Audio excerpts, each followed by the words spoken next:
And then to also add on, so finding the same setup, just adding onto Trikonasana, Utthita Trikonasana, the triangle pose. Another variation is with your arms. So again, we're finding that shape, but then reaching for a little bit of a half bind. So I'm reaching my left arm behind my lower back towards my waist. So you can maybe see my fingertips on the outside. So I'm reaching down and then I'm opening up my left shoulder, looking over my left side, and I'm reaching my hand downwards. So that's another variation. Another variation is to sort of reach your triangle arms, or not triangle arms, Y-shaped arms towards the front. We usually kind of do this in class for a warrior two stance or for an extended side angle variation, which we'll get to. But again, that's just another variation.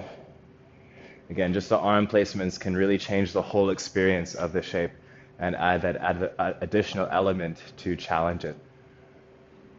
So yeah, I just wanted to add that in, and I hope you enjoyed.